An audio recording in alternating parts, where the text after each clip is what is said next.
नमस्कार दोस्तों, मैं अनिल कुमार शर्मा आपका स्वागत करता हूं Anil Sharma GB YouTube channel पर। अगर आप मेरे इस चैनल पर नए हों तो आपसे आग्रह है कि आप मेरे इस चैनल अनिल शर्मा जीबी को सब्सक्राइब कर लें, ताकि मेरे द्वारा जो भी वीडियो बनाई जाए उसका नोटिफिकेशन आपके पास सबसे पहले पहुंचे और आप मेरे वीडियो को देख सकें। तो दोस्तों, आप सभी को ईद की हार्दिक शुभकामना। आशा करता हूँ कि आप सभी ईद का आनंद जो है लिए होंगे और आज की ईद जो है आपके जीवन में एकता और भाईचारे का संदेश लेकर के आई होगी। तो दोस्तों, आज मैं पुनः उपस्थित हूँ एक नई जानकारी के साथ। आशा करता हूँ कि आप सभी को वीडियो के माध्यम से ये जानकारी पसंद आएगी। तो आइए शुरू करते हैं। आप सभी जानते हैं कि बिहार सरकार राज्य कर्मी का दर्जा देने के पहले नियोजित शिक्षकों से एक सक्षमता परीक्षा ली है और उसमें जो नियोजित शिक्षक लगभग 1,87,000 के आसपास सफल भी हुए हैं, लेकिन वे इंतजार कर रहे हैं कि कब जो है शिक्षा विभाग द्वारा उनकी काउंसलिंग कराई जाए और उसके बाद जो है उन्हें राज्यकर्मी का दर्जा प्राप्त हो। लेकिन बिहार में चूंकि आदर्श आचार संहिता लागू है, इसलिए शिक्षा विभाग को पहले चुनाव आयोग से अनुमति लेना अनिवार्य है।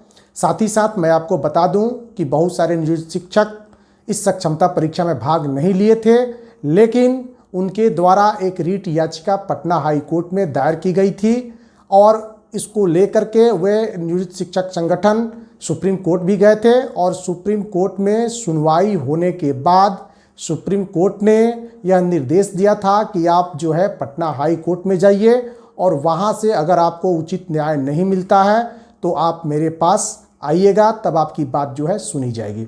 लगातार पटना हाई कोर्ट में 3 दिनों तक नियोजित शिक्षकों से संबंधित फैसले पर जो है सरकार और नियोजित शिक्षक संगठनों द्वारा रखे गए वकीलों के बीच जो है अपनी अपनी बातें रखी गई और फिर जो है पटना हाई कोर्ट ने अपने फैसले को जो है सुरक्षित रख लिया था। और जब पटना हाई कोर्ट का फैसला सामने आया तो उस समय नियोजित शिक्षकों को थोड़ा सा जो है धक्का लगा, क्योंकि नियोजित शिक्षकों को ये मानना था कि पटना हाई कोर्ट से उन्हें बिना शर्त राज्यकर्मी का दर्जा जो है प्राप्त हो जाएगा। लेकिन उनको पूरी तरह से सफलता तो नहीं मिली, लेकिन आंशिक सफलता अवश्य मिली। पटना हाई कोर्ट ने कंडिका 4 और 12 विशिष्ट शिक्षक नियमावली की कंडिका 4 और 12 को जो है रद्द कर दिया। कंडिका 4 में इस बात का उल्लेख था कि जो भी नियोजित शिक्षक सक्षमता परीक्षा में 3 बार में या जो भी अवसर सरकार देना चाहती है, अभी तक तो 5 बार जो है अवसर देने की बात आ रही है, अगर सफल नहीं होते हैं तो उनकी नौकरी जो है समाप्त हो जाएगी। और इस कंडिका के रद्द होने के बाद अब नियोजित शिक्षक बिल्कुल जो है स्वतंत्र हैं। वह चाहें तो सक्षमता परीक्षा दे सकते हैं और न चाहें तो सक्षमता परीक्षा नहीं दे सकते। सरकार उन्हें नौकरी से नहीं निकाल सकती।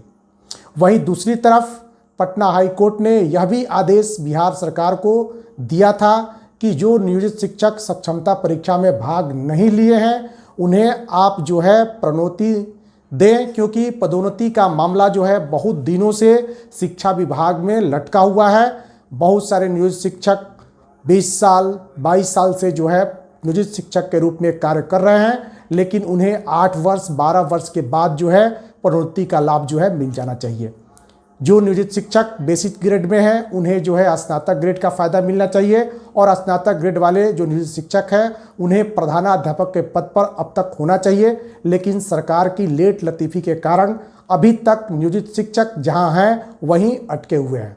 लेकिन पटना हाई कोर्ट के आदेश के बाद अब बिहार सरकार हरकत में आ गई है और पटना हाई कोर्ट का जो आदेश है वह बिहार सरकार के लिए गले की जो है फांस बन चुकी है। अब उसे यह समझ में नहीं आ रहा है कि हम करें तो क्या करें। लेकिन आप सभी को जान करके यह आश्चर्य होगा कि बिहार सरकार 2024 में जो नियोजित शिक्षक सक्षमता परीक्षा में भाग नहीं लिए हैं उनको जो है किसी प्रकार के लाभ देने के मूड में नहीं है। लेकिन जैसे ही 2025 में विधानसभा का चुनाव नज़दीक आएगा, उसके पूर्व नियोजित शिक्षकों को ये सारी सुविधाएं बिहार सरकार देने की मूड में आ गई है। यह जानकारी जो है विश्वसनीय सूत्रों से प्राप्त हो रहा है। फिर भी आप सभी जानते हैं कि बिहार सरकार नियोजित शिक्षकों के प्रति कभी भी गंभीर नहीं रही है, क्योंकि स्थानांतरण को लेकर के बिहार सरकार ने बहुत पहले ये घोषणा किया था कि शिक्षा विभाग द्वारा एक सॉफ्टवेयर जो है तैयार किया जा रहा है और उसके माध्यम से नियोजित शिक्षकों का स्थानांतरण जो है किया जाएगा। तो इसमें घबराने की जरूरत नहीं है। नियोजित शिक्षकों को उनका जो है लाभ नियोजित शिक्षकों को इतने दिन पढ़ाने का लाभ उन्हें अवश्य मिलेगा। अब देखते हैं कि जो सक्षमता परीक्षा में पास नियोजित शिक्षक हैं, काउंसलिंग के बाद अगर वे राज्यकर्मी बनते हैं तो उन्हें क्या क्या हानियां हो सकती है, और नियोजित शिक्षक जो कि सक्षमता परीक्षा में भाग नहीं लिए हैं उन्हें क्या लाभ जो है प्राप्त हो सकता है।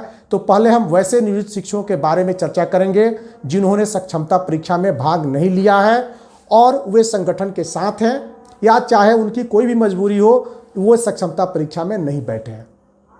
तो पटना हाई कोर्ट के निर्देश के बाद बिहार सरकार वैसे नियोजित शिक्षक जो कि सक्षमता परीक्षा में भाग नहीं लिए हैं, उस बिहार सरकार की ये मजबूरी बन गई है कि वे उन्हें पदोन्नति का लाभ दे। जैसे ही इन नियोजित शिक्षकों का पदोन्नति होगा, वे अगर 1 to 5 के शिक्षक हैं तो वो जो है स्नातक ग्रेड में चले जाएंगे और उनका मूल वेतन जो है पहले की अपेक्षा काफ़ी बढ़ जाएगा। दूसरी तरफ चर्चा में ये भी बातें सामने आ रही है कि जो नियोजित शिक्षक सक्षमता परीक्षा में भाग नहीं लिए हैं उन्हें शिक्षा विभाग जो है मूल विद्यालय में नहीं रखेगी।